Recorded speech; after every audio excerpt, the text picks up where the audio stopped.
Surah ini dimulakan dengan permulaan yang menakjubkan, iaitulah Allah mengisytiharkan perang terhadap orang-orang kafir yang mengambil sikap berperang dengan orang Islam, yang dikenali dengan kafir harbi, di mana ulama fiqh membahagikan orang kafir itu dengan 4 bagi. Yang pertama kafir harbi, yang kedua kafir zimmi, yang ketiga kafir mu'ahad, yang keempat kafir mu'amman ataupun musta'min. Kafir harbi ialah orang kafir yang bermusuh dengan orang Islam. Sama ada dia menyerang orang Islam, menghina agama Islam secara terbuka,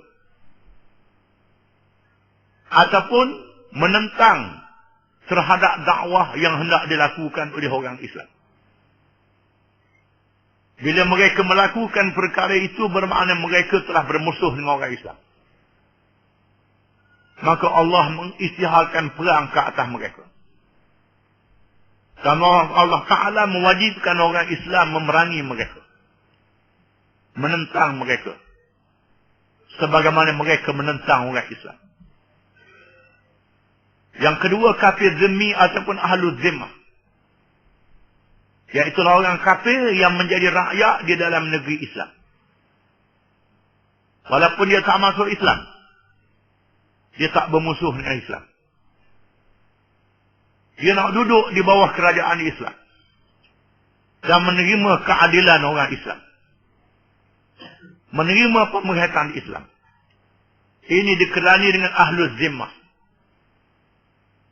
Dalam mazhab Syafi'i, yang boleh menjadi ahli zimmah ialah ahli kitab dan majusi. Mazhab Hanafi termasuklah golongan wataniyin, boleh juga menjadi ahli zimmah. Oleh kerana Imam Syafi'i tinggal di Hijaz. Di Hijaz telah dihapuskan golongan penyembah berhala. Maka pendapat Imam Syafi'i ditetapkan kepada ahli kitab dan golongan majusi. Abu Hanifah mazhabnya tersebar di wilayah-wilayah yang luas. Ada di dalamnya penyembah berhala. Maka penyembah berhala diterima juga menjadi rakyat di dalam kerajaan Islam. Dan pendapat inilah yang dipakai oleh ulama-ulama Islam termasuk di kawasan kita bila Islam berkembang. Di mana diterima orang kafir menjadi rakyat dalam negara Islam. Termasuk juga penyembah berhala sebagai ahli zimmah. Berpegang pada pendapat Abu Hanifah. Kerana Abu Hanifah berada di kawasan yang menghadapi berbagai penganut agama. Berbeza dengan Imam Syafi'i duduk di Hijaz. Duduk di Mesir saja. Tak ada berbagai agama yang banyak sebagaimana Abu Hanifah. Ahli zimmah ialah orang kafir yang sanggup menjadi rakyat di bawah kerajaan Islam. Yang kedua, ahlul ahdi atau mu'ahad, iaitulah orang kafir yang mengadakan perjanjian damai. Negeri kafir yang mengadakan perjanjian damai dengan negeri Islam. Dia berjanji tak menyerang orang Islam. Dan dia berjanji tak ganggu pendakwah-pendakwah Islam. Ini ahlul ahdi. Dalam istilah hari ini, ialah negara yang ada hubungan diplomatik. Hubungan diplomatik dengan kerajaan Islam. Itu ahlul ahdi. Yang ketiga ialah mu'amman. Orang kafir yang diberi keamanan. Iaitulah orang kafir yang menjadi pelarian. Dia dizalimi di negeri dia lari ke negeri kita. Bila dia lari negeri kita, maka kerajaan Islam memberi keamanan kepadanya. Yang disebut dalam Quran. Wa in ahadun minal musyrikin astadaraka fa'ajirhu hatta yasma'a kalam Allah. Thumma ablighu ma'amanah. Dan jika sekiranya seseorang musyrikin datang meminta perlindungan kepada kamu, maka beri perlindungan kepadanya. Dan sampaikan kepadanya akan kalam Allah. Ajak dia masuk Islam. Kemudian kamu hantar dia ke tempat yang aman. Jangan hantar balik ke negeri yang nak hukum dia. Kena hantar ke negara ketiga. Ini disebut dalam Quran. Yang dikenali dengan Muhammad. Ayat-ayat yang kita baca ini berkait dengan golongan harb. Ahlul harb. Mereka yang memusuh dengan orang Islam, maka diisytiharkan perang terhadapnya. Allah Subhanahu Wa Taala memerintah supaya orang-orang yang beriman memerangi orang-orang kafir yang menyerang orang Islam ini. Dan bunuh mereka dengan kekuatan senjata. Sehingga orang Islam dapat mengalahkan mereka. Setelah mengalahkan mereka dengan pertolongan Allah Subhanahu Wa Taala, mereka berhenti perang. Maka tawan yang dapat ditawan. Tunduk yang ditundukkan. Dan yang ditawan ini Allah Ta'ala beri pilihan. Sama ada nak membebaskan mereka, kalau mereka tidak mendatangkan bahaya kepada orang Islam. Membebaskan itu boleh dibebaskan dengan bayar tebusan. Ataupun dengan tidak tebusan. Boleh berlaku. Kalau sekiranya mereka mendatangkan bahaya, musuh yang sangat ketat, maka boleh dibunuh. Inilah hukum Quran yang berkait dengan peperangan. Kemudian Allah menerangkan. Allah Ta'ala berjanji untuk memberi kemenangan kepada orang Islam. Kemenangan itu ialah dengan syarat. Syaratnya orang Islam mesti melaksanakan hukum Allah. Menjalankan syariat Allah. Beramal dengan agama Allah. Sekiranya orang Islam beramal dengan agama Allah, maka Allah Ta'ala akan memberi pertolongan kepada orang Islam. Walaupun orang Islam kelihatannya lemah. Musuh Islamnya lebih ramai. Lebih kuat.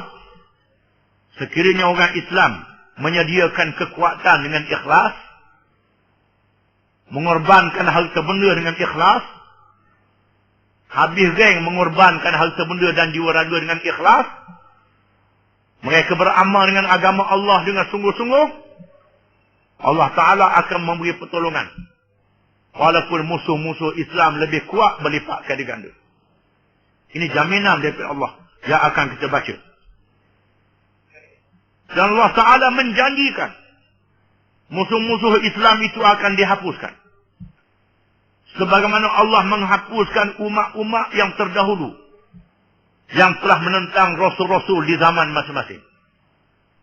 Itu adalah janji yang benar kepada Allah Subhanahu Wa Ta'ala.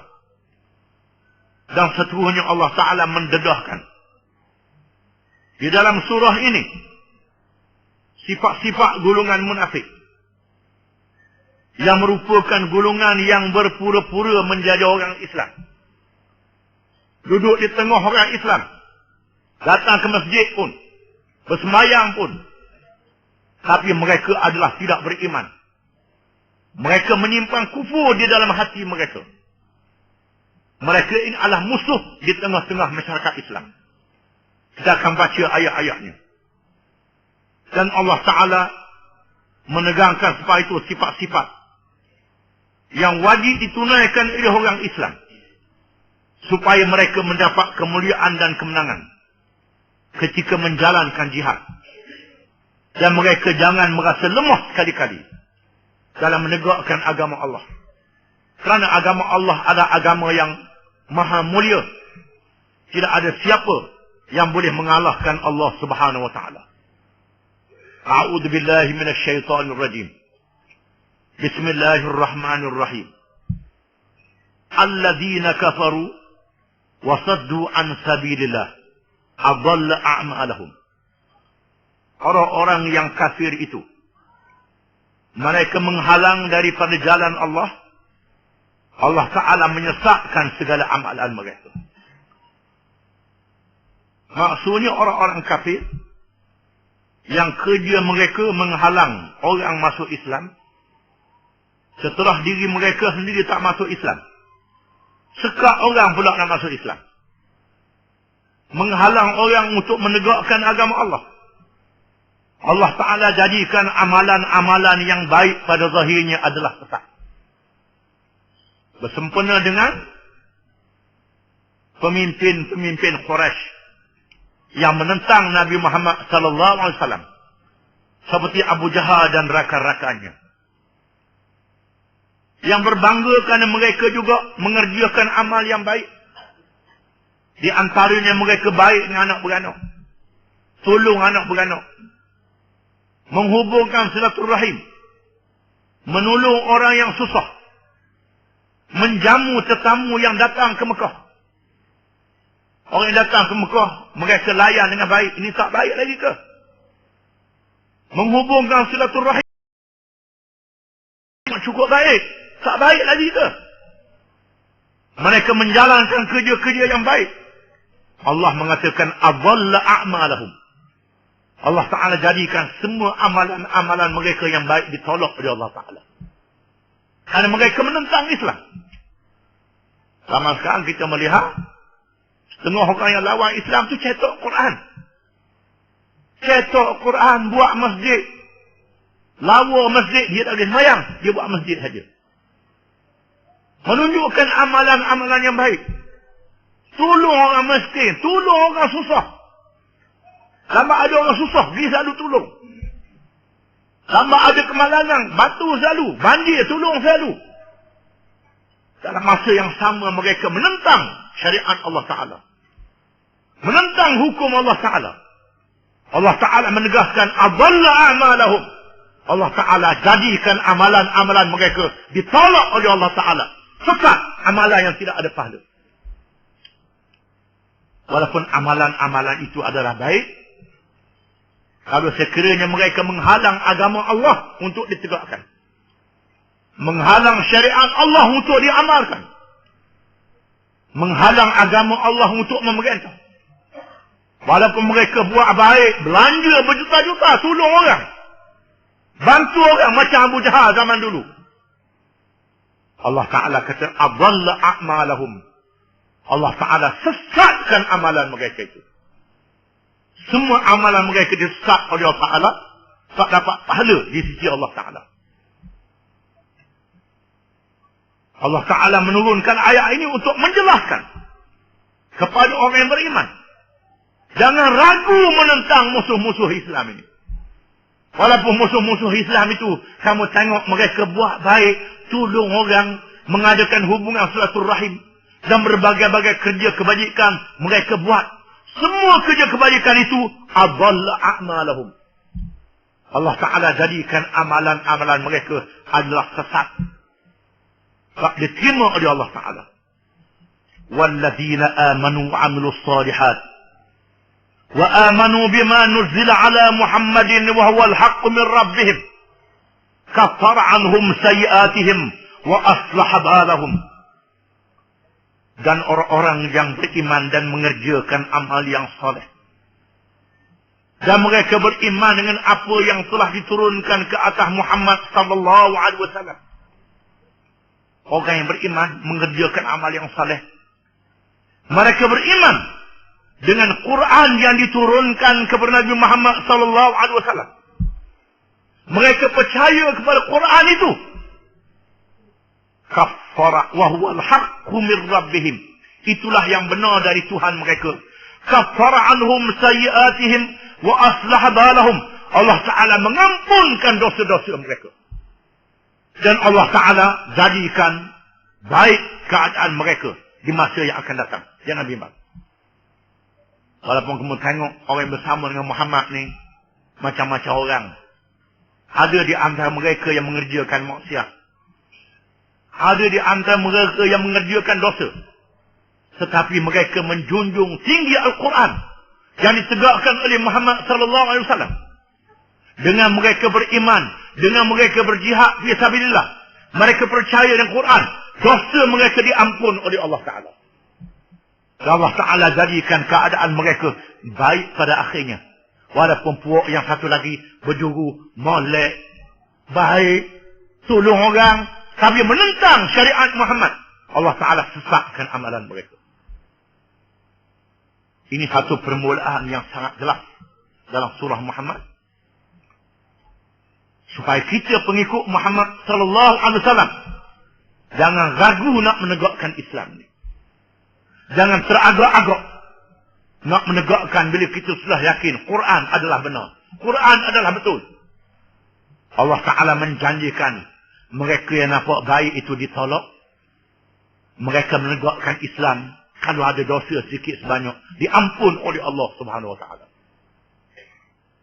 ذلك بأن الذين كفروا اتبعوا الباطل وأن الذين آمنوا اتبعوا الحق من ربهم. Sebabnya kenapa? Orang-orang yang kafir itu mengikut jalan yang batil, yang sesat. Dan orang-orang yang beriman itu mengikut jalan yang benar dari Tuhan mereka. Sebabnya Allah Ta'ala tolak amal baik yang dibuat oleh mereka yang menentang Islam. Kerana amal mereka tidak ada asas iman. Tidak ada asas mengikut kebenaran daripada Allah. Nampak saja baik, nampak saja berjuruh, tapi mereka berlawan hukum Allah Ta'ala. Maka Allah Ta'ala tolak amalan mereka. Berbeza dengan orang yang beriman ini. Mereka mengikut jalan yang benar. Di mana jalan yang benar ni sangat penting. Jangan nampak zahir orang saja. Jalan dia benar tak benar. Kena tengok jalan dia ke mana. Jalan dia ke mana. Macam kita naik bas. Kalau naik bas, dia ke Kuatang, siapa Kuatang? Naik bas ke Kota Baru, siapa Kota Baru? Walaupun niat kita nak pergi Kuatang, bas pergi Kota Baru, naik bas Kota Baru apa? Nak pergi ke Kuatang, naik bas. Nak pergi ke Kota Baru, naik bas Kuantan. Jawab dia siapa ke Kuantan. Ini dia. Ini jalan. Matlamat ni sangat penting. As-siratal mustaqim. Jalan yang lurus. Jalan yang betul. Yang terkandung dalam syariat Nabi Muhammad sallallahu alaihi wasallam. Kadzalika yadribullahu lin-nasi amsalahum. Begitulah Allah Ta'ala membandingkan kepada manusia akan ajaran-ajaran yang menjadi contoh kepada mereka. Dan tunjuk contoh. Walaupun Abu Jahal dan rakan-rakannya menghubungkan silaturahim, menjamu tetamu yang datang, memuliakan mereka yang datang ke Mekah, mengerjakan kerja-kerja kebajikan, tapi mereka lawan syariat Allah yang dibawa oleh Nabi Muhammad SAW dan lawan Nabi Muhammad, maka amal baik mereka ditolak. Berbalik dengan mereka yang ikut Muhammad, jalan dia betul ikut Muhammad, akan jadi betul pada akhirnya. Allah Ta'ala terima kalau mereka buat baik. Kalau mereka buat jahat, jahat mereka diampun oleh Allah Ta'ala. Berbeza dengan yang pertama, buat baik, baik mereka ditolak oleh Allah Subhanahu Wa Ta'ala. Ini perbezaan yang jelas menunjukkan bahawa kita berada dalam kumpulan Islam. Yang menegakkan Islam adalah perkara yang sangat penting, yang utama dalam kehidupan. Kerana kehidupan kita menuju ke alam akhirat. Bahtera mana yang kita naik? Bahtera yang menuju ke syurga? Atau bahtera yang menuju ke neraka? Itu ke mana? Yang menuju ke syurga ialah syariat yang dibawa oleh Nabi Muhammad SAW. Kalau duduk dalam bahtera Nabi Muhammad, walaupun orang tu buat jahat, dia ikut Nabi Muhammad, akhirnya jadi baik. Kalau dosa-dosa dia ampun oleh Allah Ta'ala. Kalau ikut dalam bahtera yang lawan Islam, walaupun kerjanya baik, berjuru, lawa, tapi amalan baik ditolak oleh Allah Ta'ala. Ini kena ingat. Ini satu pendahuluan yang sangat penting, yang perlu menjadi perhatian kepada kita sungguh-sungguh dalam kita hidup di atas dunia ini. Wallahu a'lam.